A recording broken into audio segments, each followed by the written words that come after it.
Hello, everybody. I just want to say hello and I want to share with you how to download digital ephemera onto your Cricut webpage. So you're going to go here on the new project. You're going to click on it. And this is the canvas. This is Cricut canvas. So you want to upload your ephemera pieces onto this canvas. So you're going to go down here and it says upload. So you're going to click here. Do not worry about these other options. You go to the very bottom to upload. Click on it and you will see this option of upload image. You're going to click on that and then you're going to click on browse. Once you click on browse, you're going to find where you have your ephemera pieces where you downloaded them. Mine are on my desktop right here. So I'm going to go ahead and click on it so you can see that from the beginning on the desktop. And then here's my folder where I keep all my digital craft items. So I'm going to click on it. And I'm looking for the Dear Lizzie Cheese Magic, which is up here. This is a new collection for me that I just bought the other day. So I'm going to click on it. Sorry, no, I was going to do something else, not yet. So I'm going to go to ephemera or elements. They call it elements 1, elements 2, elements 3. I have the whole collection. I'm going to elements 1. And now you get to choose whichever image you would like. So I'm going to look for one that I like. And I like this flower. So I'm going to click on it. And I'm going to click open. And you can see the flower right here. It's going to appear. And I like to use complex. It has more fine detail when it prints. So I'm going to go ahead and click on complex. And then down here on the bottom right corner, you have the option of continue. So you're going to choose continue instead of cancel. It does have cancel. But you're going to hit continue. It's going to come back up again. And you're going to go ahead and continue again. You're going to click on continue. And now you have two choices. You have save as a cut image, which you can see that's for vinyl. And then you have this other option over here, which is print, then cut image. And that's what we want because we want to print and then we want to cut. So click on it and then it will get highlighted with green all around. Once you're done choosing that option, you're going to go back to the right bottom corner and click on save. Now you're going to be saving your image and it's right here. It's saved. You uploaded it already and it's here. So we're going to do one more time. So remember, upload image, browse, find the image that you would like. I like birds, so I'm just going to go ahead and do this little birdie. Open, and here's my bird.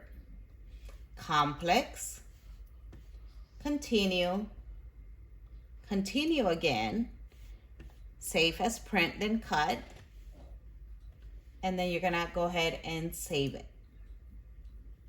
And it's right here. So I already showed you 2 times how to upload your image. And I already uploaded some, as you can see, from the same collection, just so we wouldn't take too long. So now that we have our images that we want, you're gonna go ahead and click on each of your images. I don't like to click on all of the images at once. It does take a longer time to be inserted into Canvas. So I like to do 5 or 6 at a time. So I'm gonna go ahead and do 6. And then on the right bottom corner, you have the choice of insert images. So they're gonna start popping up on Canvas in a minute. So here are your images.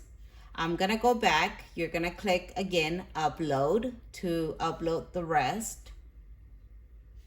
And I'm gonna go ahead and click on some more. I'm just gonna go ahead and click on all the rest that I didn't. And it's gonna take a few seconds, and here it is. Now that you have all of your images and they have popped up on Canvas, you're gonna go over here to shapes, and you're gonna click on it and click on the square. I like moving my square away from my ephemera pieces, and then you can unlock it. Down here you will see a lock image, or you can go up here to size and click on that lock and it will unlock. You're gonna be able to change the measurements on the square. You want to change it to 6.75 for width, and the height, you can go ahead and change it to 9.25. That's how big Cricut will let you cut on your cardstock paper. And you want to take advantage to use as much space as you can on your cardstock paper instead of wasting. I like changing the color. I don't like to be looking at black. So I'm just going to go ahead and pick this violet color. And then once you pick the color, that's optional. You're going to go ahead and click on the rectangle and click on send to back. You want to send that to back because once you start arranging your ephemera pieces on it, you want your ephemera to be over the rectangle, not behind it. So that's why it's important for you to click send to the back, or else your ephemera will be behind the rectangle. And you can kind of eyeball it. That's what I do. I don't measure the ephemera pieces, how big or how small I want them to be. I just kind of eyeball it. Remember, each square is 1 inch, so you can just kind of use that as a measurement. And that's what I always do, just eyeball it. You can rearrange them. Another trick is, let's say you really like this flower and you want 2 of those. You click on it, duplicate, and then you can arrange it wherever you want.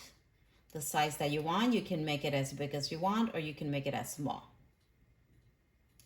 And now I'm just gonna arrange all of my ephemera pieces.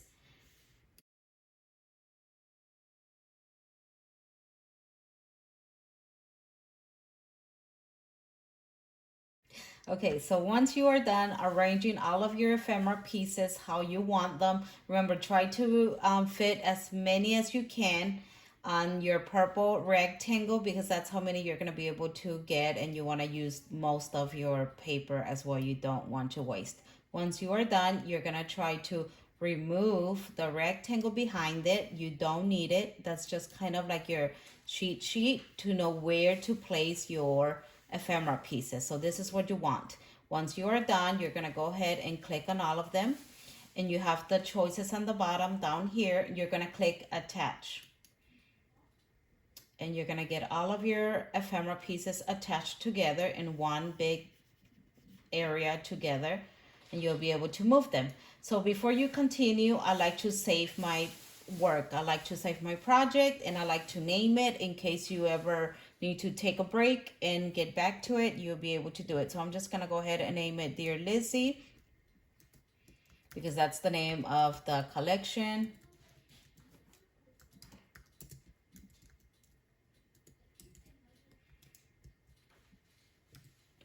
And I put Dear Lizzie too because I already have saved up some other ones, so I'll know which ones I need when I have to download it into Cricut, or print.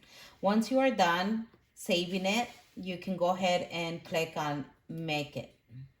So once you go ahead and click on the Make It, this is what's going to show up next. So on the very bottom right hand side, on the bottom, go ahead and press or click Continue.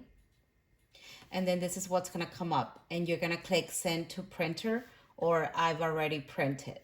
I already sent mine to printer. I already have it, and this is what it looks like. So I'm going to go ahead and select I already printed. Now I like to use heavy. You get to choose your material. You have heavy cardstock, medium, but I like to use heavy just because I want to make sure that the cut is nice and not like all messed up. So now I'm going to load my printed paper on the mat. So once you have placed your sheet on the mat, you're going to go ahead and insert the mat onto your Cricut. The button is flashing already, so you know which one to press. So you go ahead and insert your mat. Now it's going to start scanning. And then once it's done scanning, it will start printing the mat. And here it is. Now you can just pull away from the mat slowly so you won't end up tearing your ephemera pieces.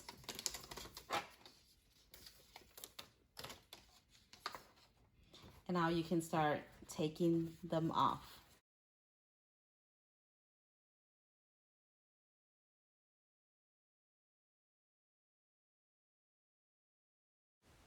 So these are the pieces that I just finished cutting. I'm sorry that you weren't able to see it at a closer view. If I got closer, it looked blurry. But if you have questions, comment below. Thank you for watching. Until next time. Bye.